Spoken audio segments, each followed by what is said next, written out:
In the previous video, we explored how a balanced binary search tree has a minimum height of log n.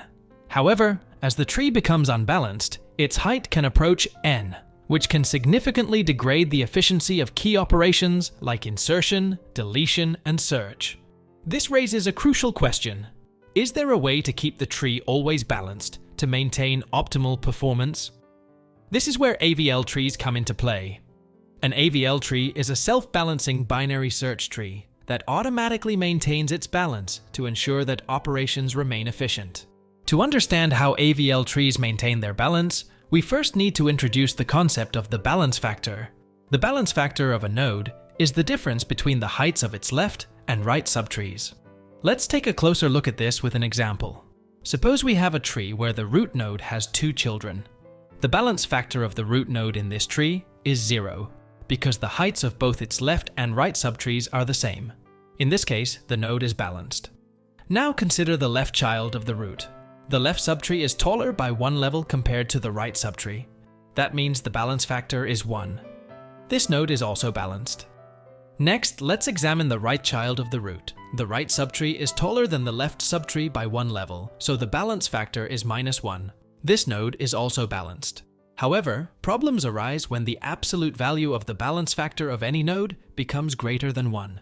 In other words, if the balance factor is either more than 1 or less than -1, the node becomes unbalanced.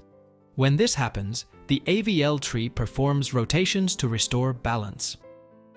Before we dive into rotations and their types, let's first go over the code for the node and tree structure in an AVL tree. In the node class, the constructor takes a value as an input parameter. This value is stored in a member called value.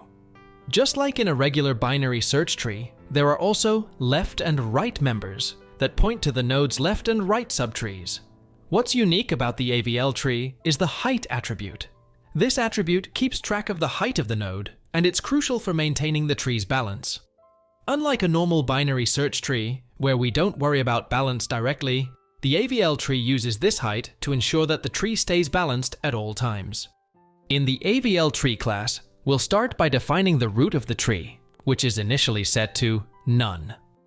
Next, we'll define two important methods, height and getBalanceFactor. The height method is straightforward. It simply returns the height of a given node. The algorithm first checks if the node is none.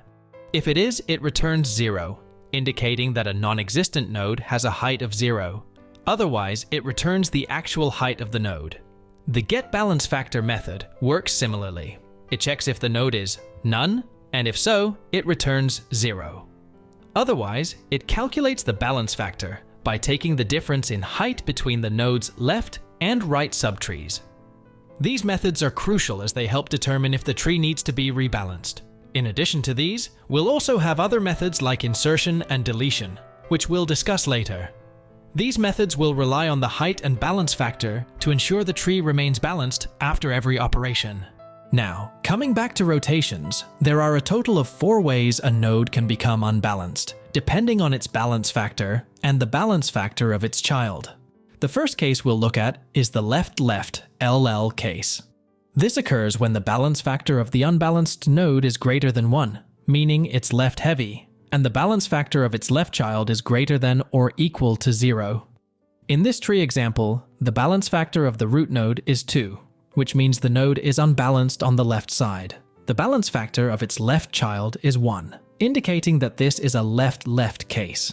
To balance the tree in this scenario, we need to perform a right rotation on the unbalanced node.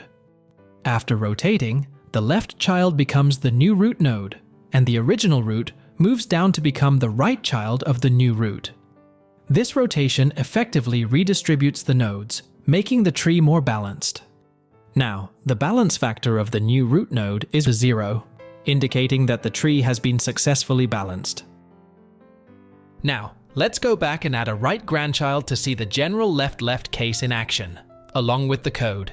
Initially, the balance factor of the root node is still 2, indicating that it's left heavy. The balance factor of its left child is now 0, which means this is still a left-left LL case, but in a more general form. Let's break down the code for this rotation. The method takes a node as input. Here, we'll use the root node, which we'll call Z. Next, we set Y to the left child of Z, and T3 is set to the right child of Y. In the previous example, this T3 was none. Now, we proceed with the right rotation. The right child of Y is assigned to Z, and T3 becomes the left child of Z. This rearranges the nodes, effectively rotating them to the right. After the rotation, we update the heights of Z and Y to reflect the new structure. Finally, Y becomes the new root of this subtree, completing the right rotation. This operation balances the tree by shifting nodes in the right direction, ensuring that the height difference between the left and right subtrees is minimized.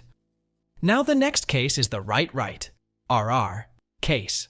This occurs when the balance factor of a node is less than -1, indicating that the node is unbalanced on the right side, and the balance factor of its right child is less than or equal to 0.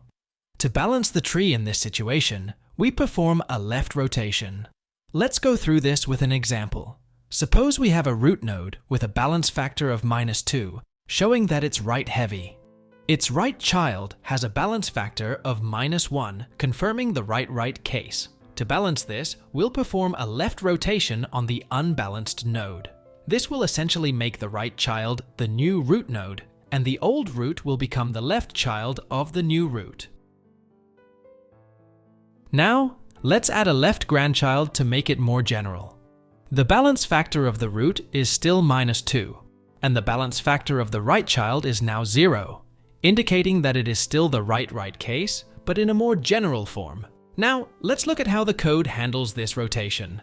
The method takes the unbalanced node as input, which we'll call Z in this example. We set Y to the right child of Z and T2 to the left child of Y. In the previous case, T2 was none. Next, we perform the left rotation. The left child of Y is set to Z, and T2 becomes the right child of Z. This rearranges the nodes in a leftward direction, balancing the tree. After the rotation, we update the heights of Z and Y to reflect the new structure. Now, the balance factor of the new root should be within the acceptable range of -1, 0, or 1, indicating that the tree is balanced again. Now, the next case is the left-right LR case. This occurs when the balance factor of a node is greater than 1, indicating that it's unbalanced on the left side, but the balance factor of its left child is less than 0, meaning the left subtree's right side is heavy. In this scenario, we need to perform a left-right rotation to balance the tree. The left-right rotation is a two-step process. First, we perform a left rotation on the left child of the unbalanced node, converting the problem into a simpler left-left LL case. After this, we perform a right rotation on the original unbalanced node to balance the tree completely. Let's break this down with an example. Suppose we have a root node with a balance factor of 2, making it left-heavy. However, the left child has a balance factor of -1, indicating that its right subtree is heavier. To fix this imbalance, we first perform a left rotation on the left child, which shifts the right-heavy subtree into a more balanced form. Now, the tree is in a left-left configuration. In the second step, we perform a right rotation on the original unbalanced node. This rotation adjusts the positions of the nodes, making the left-heavy node the new root and balancing the tree. Now, the next case is the right-left RL case. This occurs when the balance factor of a node is less than -1, indicating that it's unbalanced on the right side, but the balance factor of its right child is greater than 0, meaning the right subtree's left side is heavy. In this scenario, we need to perform a right-left rotation to balance the tree. Suppose we have a root node with a balance factor of -2, making it right-heavy.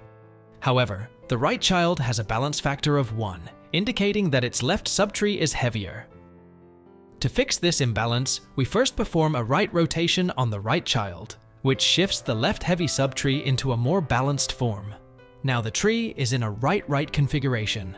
In the second step, we perform a left rotation on the original unbalanced node.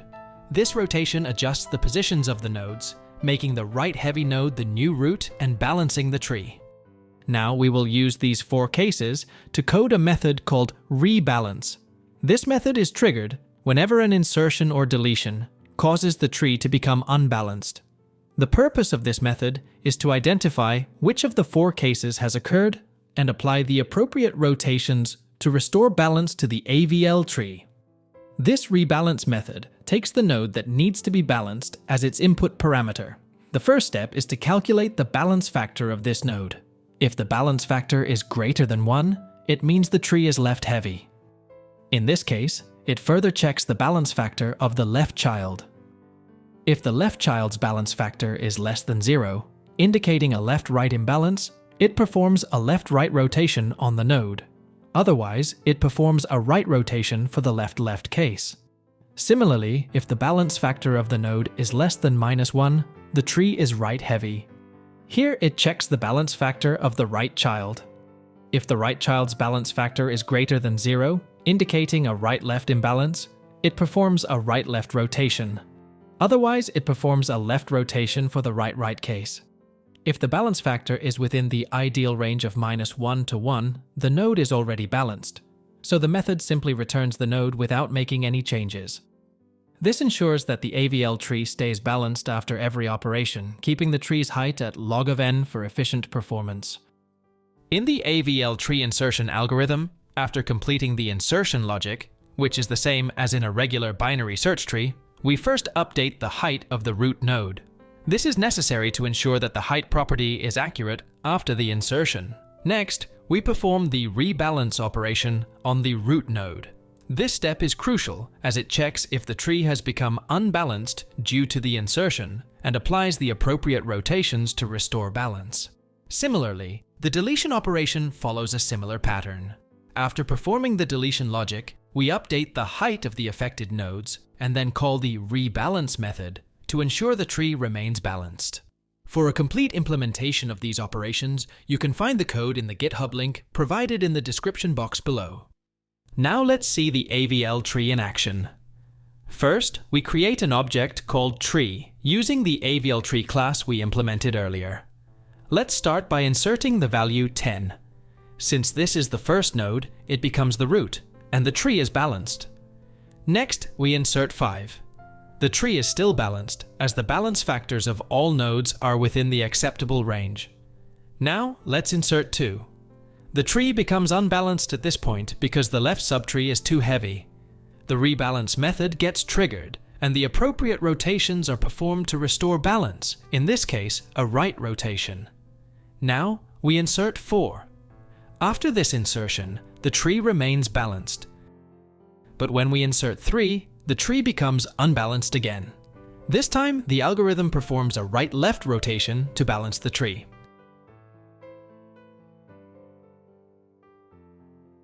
Lastly, let's delete the node with the value 10. After this deletion, the tree becomes unbalanced again, so the algorithm performs a right rotation to rebalance the tree. Through this series of insertions and deletions, we've seen how the AVL tree maintains its balanced structure, using rotations to ensure efficient performance.